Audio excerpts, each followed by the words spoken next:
ಮಹಾಸಂಸ್ಥಾನ ಮಠದ ಶ್ರೀ ಶ್ರೀ ಸಚ್ಚಿದಾನಂದ ಮಹಾಸ್ವಾಮೀಜಿ ಅವರು ಮಂಜುನಾಥ ಸ್ವಾಮಿ ದೇವಸ್ಥಾನಕ್ಕೆ ಆಗಮಿಸಿ ಅಲ್ಲಿಂದ ಮೆರವಣಿಗೆ ಮೂಲಕವಾಗಿ ಸಾಗಿ ಹಿಂದೂ ಸಾದರ ಸಮುದಾಯ ಭವನಕ್ಕೆ ಆಗಮಿಸಿ 90 ದಿನದ ಚಾತುರ್ಯ ಮಾಸದ ಪೂಜೆಗೆ ಆಶೀರ್ವಚನ ನೀಡುವ ಮೂಲಕ ಚಾಲನೆ ನೀಡಿದರು. ಈ ಸಂದರ್ಭದಲ್ಲಿ ಮಾಜಿ ಸಚಿವರು ಹಾಗೂ ಜನಪ್ರಿಯ ಶಾಸಕರಾದ ಕೆ ಗೋಪಾಲಯ್ಯ ಹಾಗೂ ಬೆಂಗಳೂರು ದಕ್ಷಿಣ ಲೋಕಸಭಾ ಕ್ಷೇತ್ರದ ಸಂಸದರಾದ ತೇಜಸ್ವಿ ಸೂರ್ಯ ಹಾಗೂ ರಾಜ್ಯ ಬ್ರಾಹ್ಮಣ ಸಮಾಜದ ಅಧ್ಯಕ್ಷ ಅಶೋಕ್ ಹಾರ್ನಹಳ್ಳಿ, ಮಾಜಿ ಡೆಪ್ಯೂಟಿ ಮೇಯರ್ಗಳಾದ ಹೇಮಲತಾ ಗೋಪಾಲಯ್ಯ, ಎಸ್ ಹರೀಶ್, ಬಿಜೆಪಿ ಮಂಡಲ ಅಧ್ಯಕ್ಷರಾದ ರಾಘವೇಂದ್ರ ಶೆಟ್ಟಿ, ಮುಖಂಡರುಗಳಾದ ಜಯರಾಮಣ್ಣ, ಜಯಸಿಂಹ, ಮಹಾಲಕ್ಷ್ಮಿ ಲೇಔಟ್ನ ಬ್ರಾಹ್ಮಣ ಸಮಾಜದ ಅಧ್ಯಕ್ಷ ರಾಘವೇಂದ್ರ ಭಟ್ ಸೇರಿದಂತೆ ಕ್ಷೇತ್ರದ ಎಲ್ಲಾ ಭಕ್ತರು ಆಗಮಿಸಿ ಸ್ವಾಮಿಯ ಆಶೀರ್ವಚನ ಪಡೆದು ಪುನೀತರಾದರು.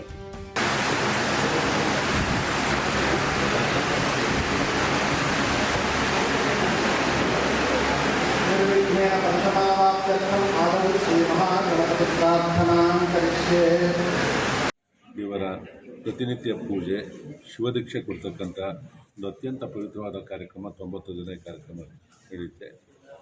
ನಾನು, ನನ್ನ ಕುಟುಂಬ, ನನ್ನ ಜೊತೆಲಿರ್ತಕ್ಕಂಥ ಎಲ್ಲ ಮುಖಂಡರುಗಳು, ನನ್ನ ಕ್ಷೇತ್ರದ ಸಾವಿರಾರು ಜನ ಭಕ್ತಾದಿಗಳು ಈ ಕಾರ್ಯಕ್ರಮದಲ್ಲಿ ಪ್ರತಿನಿತ್ಯ ಭಾಗವಹಿಸ್ತಾರೆ. ಈ ಕಾರ್ಯಕ್ರಮ ಒಂದು ಅತ್ಯಂತ ಶ್ರೇಷ್ಠವಾದ ಕಾರ್ಯಕ್ರಮ. ಇದು ಎಲ್ಲ ಕಡೆ ನಡೆಯೋದಕ್ಕೆ ಸಾಧ್ಯ ಇಲ್ಲ. ಕಳೆದ 7-8 ವರ್ಷದಲ್ಲಿ 3ನೇ ಬಾರಿಗೆ ಏನು ಇಲ್ಲಿ ನಡೀತಾ ಇದೆ. ಇಂಥ ಕಾರ್ಯಕ್ರಮ ಎಲ್ಲ ಕಡೆ ನಡೆದರೆ ಶಾಂತಿ, ನೆಮ್ಮದಿ ಸಿಗ್ತಕ್ಕಂಥದ್ದು ನಮ್ಮೆಲ್ಲರ ಭಾವನೆ.